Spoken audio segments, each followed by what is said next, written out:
Hello, എങ്ങോട്ടാന്നല്ലേ ഈ വീടൊക്കെ പൂട്ടി 2-3 തവണ നോക്കി ലോക്കായോ ഇല്ലയോ എന്ന്. എന്നാലും ഒരു മനസുഖമുള്ളൂ. അങ്ങനെ ഇന്ന് ഞങ്ങൾ പോകുന്ന സ്ഥലത്തിൻ്റെ പേരാണ് ഫണ്ടാസ്മോ. ആഹാ, എന്താ ഒരു സന്തോഷം ദേവുവിൻ്റെ മുഖത്ത്. സന്തോഷം വരും. പണ്ട് കുഞ്ഞിലെ വർഷത്തിലൊന്ന് തിരുനക്കര അമ്പലത്തിൽ ഉത്സവം വരുമ്പം എന്താണോ നാക്കൊരെ ഉളുക്കുന്നു.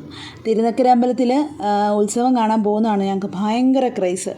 എന്താണെന്ന് വെച്ചാൽ അവിടെ ചെന്ന് ഇത്ര ലൈറ്റും തൊട്ടിയാട്ടവും അവിടെ കുറേ റൈഡുകളും കാര്യങ്ങളും ഉണ്ടല്ലോ. അതിൽ ഒന്നിലും കയറത്തില്ല, പേടിയാ. പിന്നെ തിരിച്ചു വരുമ്പോൾ ആര്യഭവനിൽ കയറിയിട്ട് ഞങ്ങൾക്ക് പൂരിയും മസാല ദോശയും ചായയും ഐസ്ക്രീമും ഒക്കെ കഴിക്കുമ്പോൾ ആഹാ എന്തൊരു മനസ്സുഖം. അതൊക്കെ ശരിക്കും പറഞ്ഞാൽ അതൊക്കെ ഇപ്പോൾ കിട്ടിയിരുന്നെങ്കിൽ ആലോചിക്കും. പക്ഷെ വളർന്ന് വലുതായി പന്തലിച്ചു പോയല്ലോ. അപ്പം നമുക്ക് ഇവിടോട്ട് വരാം, ഇവിടുത്തെ കാര്യങ്ങളെക്കുറിച്ച് ശ്രദ്ധിക്കാം അല്ലേ. ബ്രേക്ക്ഫാസ്റ്റ് എല്ലാം കഴിഞ്ഞ് ഇങ്ങനെ ടി വി കണ്ടുകൊണ്ടിരുന്നപ്പോഴത്തേന് ദേവൂട്ടി ഉണ്ണിക്കുട്ടനും കൂടെ വന്ന് ചോദിച്ചു, അമ്മ നമുക്ക് എവിടെയേലും പോയാലോ എന്ന്. അവരെ കുറ്റം പറയാനും പറ്റില്ല, എനിക്കും ബോറടിക്കുന്നുണ്ടായിരുന്നു. പിന്നെ എന്ത് തീരുമാനിച്ചു? കാരണം എന്താ, അവർക്ക് വെക്കേഷനായി, എനിക്ക് ആനുവൽ ലീവുമായി. ചില സാങ്കേതിക കാരണത്താൽ ഫെബ്രുവരിയിലൊന്ന് നാട്ടിൽ പോകേണ്ടി വന്നേ. അതിൻ്റെ ക്ഷീണം തീരാത്തത് കൊണ്ട് ഞാൻ ഓർത്ത് ഈ പ്രാവശ്യം നാട്ടിൽ പോകണ്ട, നമുക്ക് നോക്കാം. അങ്ങനെ ചൂടോടുകൂടി ഞങ്ങൾ ഇവിടെ വെക്കേഷൻ അങ്ങോട്ട് എൻജോയ് ചെയ്യാൻ തീരുമാനിച്ചതാണ്. എന്ത് വേണ്ടു, ഫണ്ടാസ്മോയിൽ ചെന്നപ്പം ഓരോ ഗെയിമും യൂസ് ചെയ്യണമെങ്കിൽ നമ്മൾ ആദ്യം കാർഡ് റീചാർജ് ചെയ്യണം. അങ്ങനെ 10 റിയാലിൻ്റെ കാർഡ് അങ്ങ് റീചാർജ് ചെയ്തു. 10 റിയാൽ എന്ന് പറയുമ്പോൾ നിങ്ങളവർക്ക് എത്രയാണെന്നല്ലേ, ഏകദേശം ഒരു 2250 രൂപയാകുമെന്ന് തോന്നണം. അപ്പം നമ്മൾ അത്രയും റീചാർജ് ചെയ്യുമ്പോൾ 3 റിയാൽ അഡീഷണൽ കിട്ടും. അങ്ങനെ 13 റിയാലിൻ്റെ കാർഡ് നമുക്ക് യൂസ് ചെയ്യാം. ദേവുവിന് കാർഡ് കിട്ടിയ താമസം അതുകൊണ്ട് ഓടി. ഉണ്ണി വരുന്നുണ്ടോ എന്ന് പോലും ശ്രദ്ധിച്ചില്ല. അങ്ങനെ ഓടിച്ചാടി ആദ്യത്തെ ഗെയിം ട്രൈ ചെയ്തു 3 തവണ. അതിൽ നിന്ന് 2 ഡോള് കിട്ടിയതാണ് അവിടെ കണ്ടാടി.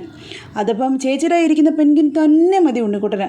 ചേച്ചിയുടെ പെൻഗിനെ ഉണ്ണിക്കുട്ടന് മതിയാവുന്നതുകൊണ്ട് അവിടെ അങ്ങ് അതിൻ്റെ പേരിലൊരടിയായി. പിന്നെ അവസാനം ഉണ്ണിക്ക് പിന്നെ പെട്ടെന്നാണല്ലോ ദേഷ്യം, അവൻ ആ പെൻഗിനെടുത്ത് എറിഞ്ഞിട്ട് ഓടിപ്പോയി. പിന്നെ അടുത്ത ഗെയിം കണ്ടപ്പം അതിൻ്റെ പുറകെ പോയി. പിന്നെ ഈ ചൂടത്ത് ഇത് തന്നെയാണ് നല്ലത്. കുറച്ച് കാഷുമായി വന്ന് ആ കാർഡ് അങ്ങ് റീചാർജ് ചെയ്ത് കൊടുത്താൽ ഇതിനകത്ത് തന്നെ ഇരുന്നോളും, ടൈം പോകുന്നതും അറിയില്ല. അതുമാത്രമല്ല വഴക്ക് പിടുത്തത്തിന് അല്പം കുറവുമുണ്ട്. എൻ്റെ അമ്മേ, ഇവർ വഴക്ക് പിടിക്കുമ്പോൾ ഞാൻ ഓർക്കും എൻ്റെ അമ്മയെക്കുറിച്ച്. കാരണം എന്നാ, ഞാനും ഒട്ടും മോശമല്ലായിരുന്നു കേട്ടോ. ഞാനും എൻ്റെ രണ്ടാമത്തെ ചേച്ചിയും തമ്മിലായിരുന്നു കട്ടക്കടിയായിരുന്നു.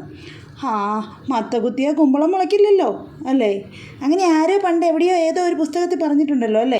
ജീവനില്ലാത്തതുകൊണ്ട് ഞങ്ങൾ ഒട്ടും കുറച്ചില്ല, പുലിയെ തന്നെ അങ്ങ് പിടിച്ച്. ആഹാ എന്താ സന്തോഷം. കുതിര വന്ന്, ഒട്ടകം വന്ന്, കങ്കാരു വന്ന്, ഞങ്ങൾ മൈൻഡ് ചെയ്തേയില്ല. അതുപോലെ തന്നെയാണ് ഇവർ വഴക്ക് പിടിക്കുമ്പോഴും ഞാൻ മൈൻഡ് ചെയ്യാറില്ല. എന്തിനാണല്ലേ അധികം മൈൻഡ് ചെയ്യാൻ പോവാറ്. അങ്ങനെ മൈൻഡ് ചെയ്താൽ വരും സ്ഥിരം ഡയലോഗുമായിട്ട്, അമ്മയ്ക്ക് അല്ലേലും ചേച്ചിയോടെ ഇഷ്ടം, അല്ലെ അമ്മയ്ക്ക് അല്ലേലും ഉണ്ണിയോടെ ഇഷ്ടം. എന്തിനല്ലേ, അതൊന്നും എനിക്കിഷ്ടമല്ലാത്തതുകൊണ്ട് ഞാൻ മൈൻഡ് ചെയ്യാനേ പോകാറില്ല. ഞാൻ കുറേ സമയമായിട്ട് ചിന്തിക്കുക, ഇനി ഇവിടുന്ന് ഇവരെ എങ്ങനെ ഇറക്കിക്കൊണ്ട് പോകുന്നു, ഒരു രക്ഷയില്ല. അപ്പോൾ വെയിറ്റ് ചെയ്യാം, കാർഡ് കഴിയുമ്പോഴത്തേനും വരുമായിരിക്കും. അങ്ങനെ കാർഡും കഴിഞ്ഞ്, എന്നിട്ടും വരുന്ന കാര്യത്തിൽ ഒരു തീരുമാനമില്ല. ഇവരെ നോക്കി ഈ നിപ്പ് തന്നെ പരിധി. പിന്നെ ഒരു കാര്യമുണ്ട്, ഇവർ കളിച്ച് കിട്ടിയതിന് പോയിൻ്റ് കിട്ടുമ്പോൾ കുറേ ടോക്കൺ കിട്ടും. ആ ടോക്കൺ കൊണ്ട് നമ്മൾ എൻ്റർ ചെയ്ത് കഴിഞ്ഞാൽ ആ കാർഡിൽ പോയിൻറ്റ്സ് ആവും. ആ പോയിൻറ്റ്സിനനുസരിച്ച് നമുക്ക് അവിടെ നിന്ന് എന്തെങ്കിലും ഒരു ഗിഫ്റ്റ് കിട്ടും. കൗണ്ടറിൽ ചെന്ന് പറഞ്ഞപ്പോഴോ അവർ തന്നു ഒരു വലിയ സമ്മാനം. ഞാനത് സന്തോഷത്തോടെ മേടിച്ച്. വേറൊന്നുമല്ലായിരുന്നു, ഒരു ചെറിയ സെല്ലോ ടേപ്പ്.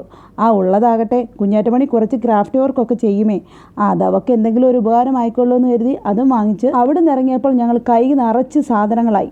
എന്തൊക്കെ കിട്ടി? 13 റിയാൽ കൊടുത്തപ്പം 2 കുഞ്ഞ് ഡോള്, 2 ലോലിപോപ്പ്, ഒരു ചോട്ട സെല്ലോ ടേപ്പ്. ഇതെല്ലാം ഞങ്ങൾ കരസ്ഥമാക്കി അവിടെ നിന്ന് ഇറങ്ങാനായിട്ട് തുടങ്ങി. എവിടെ പോയാലും ഞങ്ങൾക്ക് ഐസ്ക്രീം ഇല്ലാതെ എന്താഘോഷം അല്ലേ. അങ്ങനെ അവിടെ നിന്ന് പോരുന്ന വഴിക്ക് ഞങ്ങൾ ഐസ്ക്രീമും അടിച്ചു. ഞാനും അച്ചമ്മയും ജ്യൂസും അടിച്ചു. എനിക്ക് ചിക്കുവിനോടാണ് ഇഷ്ടം കേട്ടോ, അച്ചമ്മയ്ക്ക് മാംഗോയും. ഞങ്ങളെ സംതൃപ്തരാക്കി ഞങ്ങൾ അവിടെ നിന്ന് അങ്ങ് ഇറങ്ങി. അങ്ങനെ ഞാനും എൻ്റെ സംഘവും അവിടെ വിട്ടു. അവർ മനസ്സിൽ ഉടനെ ഇവിടെ വരാൻ പറ്റണേന്നും ഞാനാണെങ്കിൽ ഇനി ഇതിൻ്റെ കാര്യം ഓർക്കല്ലേ എന്ന് ഓർത്തു. അങ്ങനെ ഞങ്ങൾ അവിടെ നിന്ന് വിട്ടു. അപ്പോൾ okay, bye, take care. Channel ഇഷ്ടപ്പെട്ടാൽ എല്ലാവരും സബ്സ്ക്രൈബ് ചെയ്യും.